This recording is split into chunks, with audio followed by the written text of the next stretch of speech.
Paul Linn is back. Back and better than ever. What's up, dude? What's going on? What's going on? How we doing? All right, hanging in. So I gotta ask the question that is on everybody's mind. How did you land this one? How did you land the John Brzenk? Oh man, so I didn't ask for it. That's first and foremost. Okay. I've been working with Travis Bajent. He's been my buddy since basically when I started arm wrestling. Okay. So when I started hosting tournaments, Travis, obviously in conjunction with my partner James Reed, has always been involved in the hosting of our tournaments. Mm-hmm. So we got a pretty good working relationship, and he includes me in a lot of things he does. So I went down to referee for him at the last time John pulled in West Virginia State. So went down to referee just to referee. Mm-hmm. Work for him and everything, help James out. And I saw the 242 class was a little bit light, so I said throw my name in there. Okay. And I figured, hey, they're running that ROTN. There's $500 on the line to the winner, both arms. All I gotta do is win my class. So won the 242s right and left, jumped in the ROTN, wound up winning that right arm. Damn. So Travis wound up deciding, and this is something he had talked about years back, of doing like an ROTN, like an overall champion, and then having them face the previous champion. He actually tried to do that with his nationals, his NAL nationals, which I won about 3 years ago in Arizona. Okay. He was going to make that, okay, this national title holder is going to face next year's national title holder in like in a super match series. Okay. So Travis has been kind of trying to get this concept running, and he just threw me the offer. Being that John's the champ, the ROTN champ, and I won that one. Did I want to go ahead and have that opportunity? To which, he said, "Oh, hold on, champ. I know you don't got to take it if you don't want it." What? And I was like, whoa, pump the brakes. Slow down.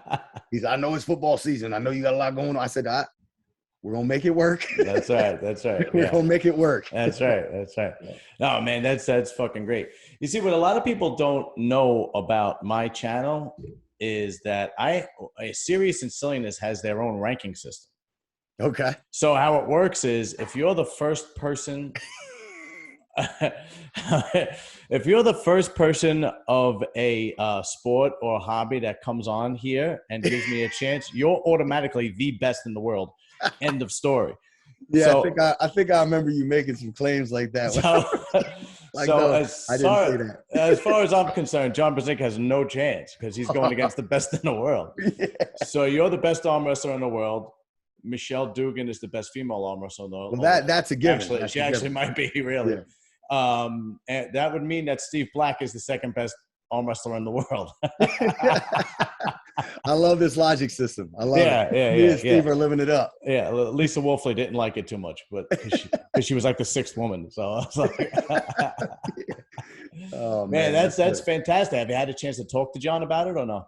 Have I? Yeah. No, I have not reached out yet. I've met John several times in the past, and I know he's a busy dude and he doesn't get on social media too much. So I haven't reached out yet. We still have to solidify rules.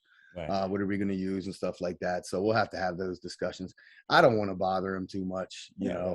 I know Chance. I think Chance communicated back and forth a little bit more with him. Okay. But I got so much going on, dude. We've been trying to book this interview for like however long. I'm like, can I do it a different date?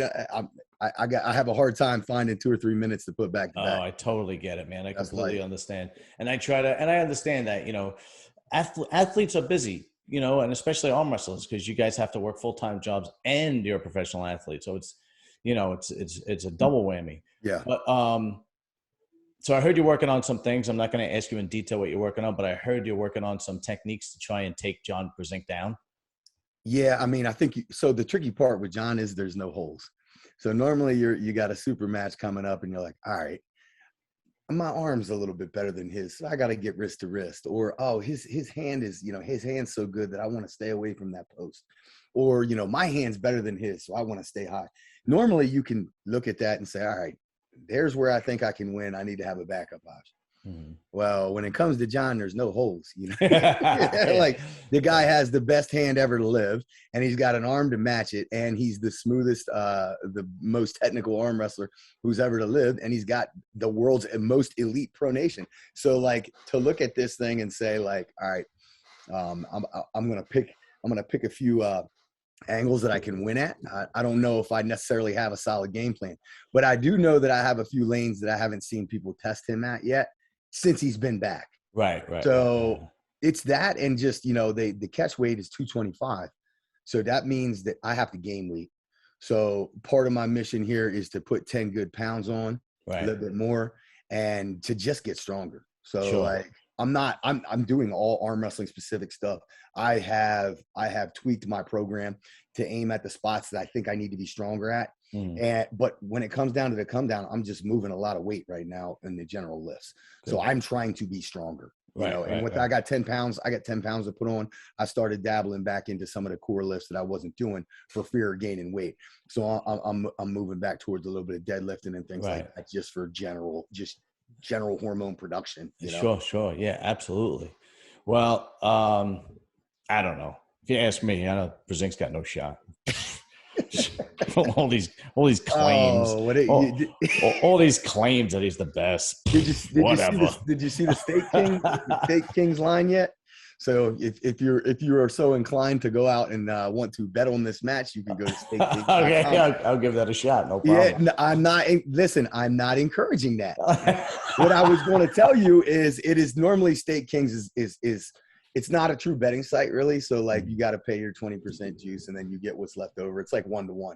So it's really favorable for arm wrestlers who have an inside angle. And they like, if this guy's the favorite, but he isn't getting negligible odds. You know what I mean? Okay. Like, you can go out there and pick these apart and win a little bit of money here and there. So my match, because they can't do odds, it is a sweep clause. So all I have to do is win one for your money to pay. Oh, I have to not lose 3-0. Steak King. State. Okay. All right, there we go. All right. What date is this? This is October 23rd in Virginia. October 23rd in Virginia. And who's on the undercard, if you even call it undercard? Yeah, Michelle is pulling Christy Resendez. I believe that's a left arm match. And Christy is left-handed, and then we have a 4-way round robin, or a battle royale, you would say, with legendary puller Bill Sinks and 2 extremely elite middleweights in the Northeast, in Jason Merlot and Brandon Elsesser, who have been killing everyone right now. And then also the reemergence of Quinlan Mendez from Ohio, who is a longtime WAL athlete. So that's going to be a really, really interesting 4-way, and that's an interesting one to stake. Because when you have a 4-way, you really do get those 3-to-1 odds. So a $100 bet is probably going to bring you 300 back. So if you know who the favorite is there, you might be able to make a little bit of money. Keep your phone on. I'm going to be calling you. Yeah. Very cool, man. Very cool. So, okay. And Mike Aiello is arm wrestling too. I don't know much about his opponent. Does he have a super match that day? Yeah. That's not the same event. He's got Corey Bresnan. No. He's got Corey, Corey Bresnan. Corey Bresnan is the son of longtime world level elite arm wrestler Tim Bresnan, who has competed in the top 8. He's competed against Alexei Vovoda, the best in the world for many, many years under PAL and Igor's organization. So since Mike is the 3rd best in the world, according to my standards, he shouldn't have a problem. Yeah. He'll be all right. Yeah, definitely. What was I going to say? Okay, so what do you think about this fight between Devin Larratt and Thor, whatever the hell his name is, the Mountain? Half Thor Bjornsson? That's it. Okay. The Mountain. Right. Okay, so what like, in what respect? In what regard? Because I can talk on that in several regards. Okay. Well, I know that Devin is, an athlete. But has he been actually training for a boxing match? That seems to be. He has not until he got the match. Yeah, so that's a short period of time. Yes. I know. I can say this. Devin doesn't do anything really in moderation. So, I mean, if you look at his social media right now, he is pot committed. Yeah, I did. So, that's true. And he's been in fight. He's been in, I don't want to say the fight game, but he's been, with the special forces and Canadian special forces, everything he did. And if you paid attention to some of, I think he was the instructor for his squad or whatever on the hand-to-hand. He is heavily embedded in the world of fighting in general. Good. and martial arts. I think he started out with a judo background or something, and that was why he went to the military, because he was going to pursue judo through the military, and didn't wind up happening. His goal in life was to be like an Olympian, you know, in Really? arts. Yeah, that was prior to arm wrestling. So I guess the story was the military, it didn't work out. He get deployed or whatever else. It wasn't what he expected. So I think this is an opportunity, the way he's spoken of it, to get back into that fight game. And when it comes to like the overall perspective, like what does it do for the sport? Like I hear some people saying, "Oh, this is a sideshow. Why is he doing this?" Blah blah blah. Come on, guys. This guy the Mountain is a superstar. You know what I mean? Yeah. No. I'm not. No, you have to take it, especially with the money. I get it. Yeah. You know, you got to take it. It's just, I hope I'm going to get hurt. You know, I hope, you know what? I really think so. Like when you look at the whole thing, like Thor's been training for what? He's got like a year and a half of training in. Yeah. Now, if you really watch him in his sparring and stuff like that, he's not clean. He's slow. I mean, sloppy.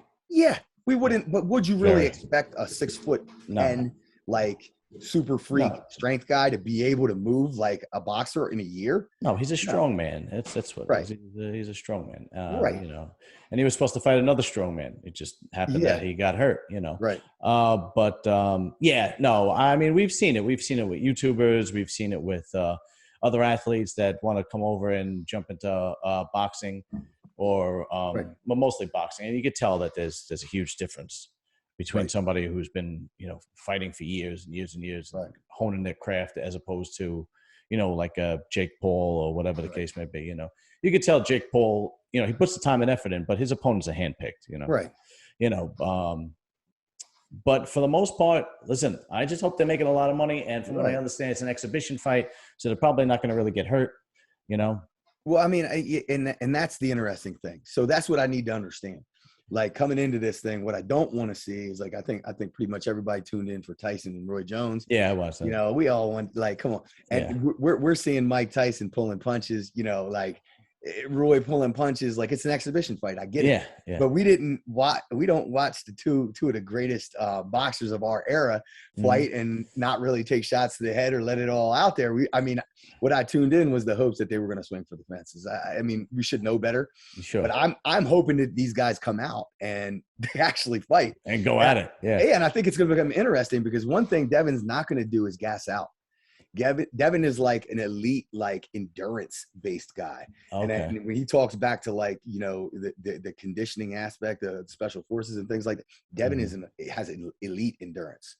So I think that is where it gets weird. Like if we can get to the 4th or 5th round, I think it's an 8-round fight too. Is it really? Oh, Jesus Christ. I thought it was 3 rounds. Oh, no, it's 8 threes. That's what I mean. Wow. Like it's 8 3-minute rounds? 8 threes, I believe. I thought it was 2-minute rounds. Oh, they better be fucking. Even if it's 2-minute rounds and there's 8 of them, I know I can't fight it. They better be ready. Holy shit. Like that is no joke.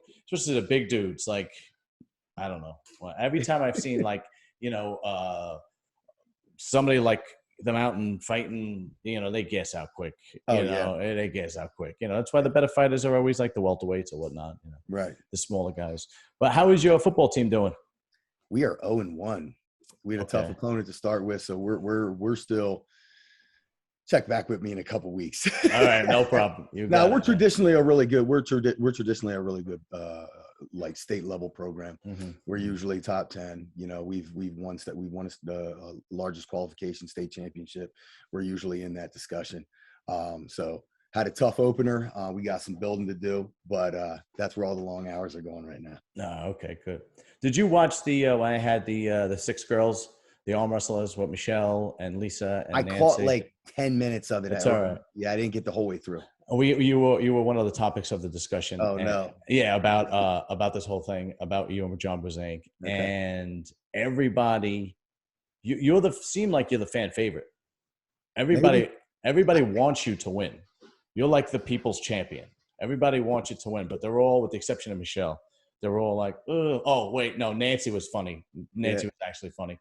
Because I went around and I asked the girls, and Michelle had you, and the other girls were like, I really want to see Paul win, but I don't know. Like, I love Paul, like every one of them. Yeah. And then Nancy Locke was like, nah, John's gonna win. She keeps it real. She keeps it real. Big time. And I'm real. like, really? That's it? And then she goes, yeah. I was like, I don't know how Paul pulls, but John's the best in the world, so I'm going with him. I'm like, all right. Yeah, I ain't gonna get mad at that. I won't get mad at that. Yeah, but you seem to be the people's champ. Everybody loves you, man. So that's Well, I'm gonna need it. So I feel that positive stuff. So much respect and much appreciation, and I really appreciate it. And see what another thing that the reason why I respect you so much is because you gave me a shot. You were the first person that came on. You opened up the arm wrestling door for me. So after you was when I had Michelle. After you was when I had Lisa. After you was when I had Mike Aiello, Steve Black, Ian Carnegie, so on and so forth, right? And that means a lot to me. And it's the same thing with the other guys. When I first interviewed Rita West, who was a world-renowned powerlifter, and all the other powerlifters started coming. Yep. I interviewed Samson Dowder, all the IFBB pros started coming. And so guys like you that give me a shot and they go, yeah, definitely. I open a door. Much respect. So I'm going to be, I don't know if it's going to be live stream. If it's going to be live stream, I'm going to be watching it. There's no question about it. If you guys need any kind of like sponsors or anything, let me know. Well, that's a real possibility. The plan right now is to do a very cheap pay-per-view for this. Okay. So the event card would most likely be the ROTN overalls and then the undercard and this, and it would be probably like a $10 pay-per-view or something like that. But I mean, if you have lines on sponsors, I mean, that's one thing James and I are not good at. I mean, let me say not good at. I guess I could go out and get sponsors if I wanted to do that. Right. But usually when we host a tournament, I'm the sponsor. I put the money up, and then just hope enough people show up to get the money back. Yeah. Just because I really don't want to go down that rabbit hole. If a sponsor were to come, I would gladly accept it. But I hate marketing myself. Yeah. But when you come back I wanted to make a point too about what you said prior about like giving you a shot. So like when I started arm wrestling, I was so gung-ho, I was bit by the bug. You know what I mean? I was like, this is awesome. I love it. And I want everyone else to know about it because I wish I knew about it earlier. So I'm going to help every new puller and blah, blah, blah. So I put myself on this weird, unattainable mission to promote the sport and to never like turn a new puller away. And, just to that mission of let's promote women's arm wrestling. Let's promote kids. Let's expand this thing.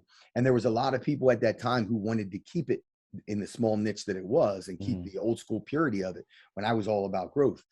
So early on, that was like awesome. And I was able to do all that. And like, I had a little bit more time and had a lot more energy. And now, and I have my team, I have my practices every week. I can't do that anymore. Right. But the flip side of it is if somebody offers me an interview or asks me to do an interview, I never say no ever. Oh, that's good. Okay. Never. Okay. And I've done a bunch of really small things. I've done some stuff for kids, like projects for their senior project and things. I've done a bunch of I'm never going to say no to that. And I'm never going to not respond to a DM. That's the one thing that I stay true to. And you can take me at my word. I get some weird DMs. The minute it gets weird, you get blocked. That's just a fair warning. Yeah. I can only imagine. Unfortunately, I don't get any DMs. I don't get weird DMs. I get 0 DMs. Be thankful. I'm the one DMing. But the reality of it is I look at it like, I mean, the sport has really expanded my life as a whole. It is brought substance. So the least I can do is anything that would possibly promote the sport. And for what you do and how you have now gotten involved in the arm wrestling community, we are thankful to you as well, because it's way mutually beneficial. What you're doing for us is expansion without you really realizing the magnitude of it. I appreciate it, man. And I'm trying. I keep pushing this thing. It's like same thing as you, where it's like you're working full time and you're working overtime and so on and so forth. And then I come home and do this. There's some nights I'm up till 11 o'clock trying to do this, and I'm like, trying to push it. And we'll see. And if we'll talk off air. But if it's a sponsor and I can get my name out there, then maybe we'll talk and see how that works. Absolutely. And before we go, people got to start liking and subscribing. I mean, I am literally putting my life on the line interviewing former mafia members now. Right. I did see it. And people still ain't subscribing. Oh, guess what? You know what? Here's a funny story. So you tagged me in pretty much everything, right? Yeah. And you had a couple of the old school porn stars and stuff on. Yes. And I go through my thing and I accept the tag or whatever, and it shows up on my timeline. My wife goes, my wife goes, I was scrolling through your timeline. What are you doing? And I said, it's my buddy's show. I said, honey, I didn't even watch it. Yeah. Alexis Golden. Yeah. Yeah. But, I was talking to a friend of mine today, and I go, I have absolutely no content on my channel for girls. Everything revolves around guys.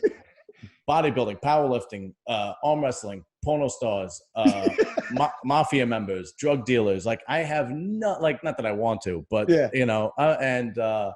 that one actually did pretty good. Like I got almost 2,000 views on that one. I guess everybody wants to, Well, it's half about the thumbnail, right?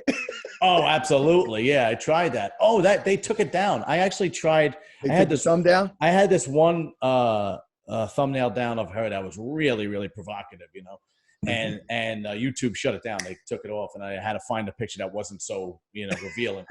That's great. I'm actually trying to get another porno chick to come on and talk another one. But it's listen, this is what guys like to watch, and this is what I like to watch, and that's it. And I try, putting the best out there. So we'll see what happens, But listen, dude, best of luck to you. I appreciate you giving me your time. No problem, man. No problem. I know your your time is limited now, but it's going to pay off, man. And I'm going to be rooting for you. That's for sure. And I appreciate that. No problem, man. And I have all the faith in the world of you, man. I mean, I don't know much about John Brzenk. I just know what people tell me, but I don't know. Fuck it. Whatever. Just put it in this perspective. Think all right, Michael Jordan in the early 90s, and then equivalent that to John Brzenk. Fuck. He's the man. Yes. He's 57 now though, so I got to. Yeah, well, that's the thing. That would, exactly. That would be today's, guy going up against Michael Jordan. Hopefully, he's a little slower and weaker now. Yeah, I guess. Well, maybe I could tell one of the mafia guys I interviewed to break his elbow or something before. There you go. No, that was it. John, I didn't say that, John. We're not doing the Tanya Harding thing out here. We're not doing it. Yeah, there we go. All right, brother. Thanks a lot, man. Yes, sir. Thanks for having me. Of course. I appreciate it. The Gun Show.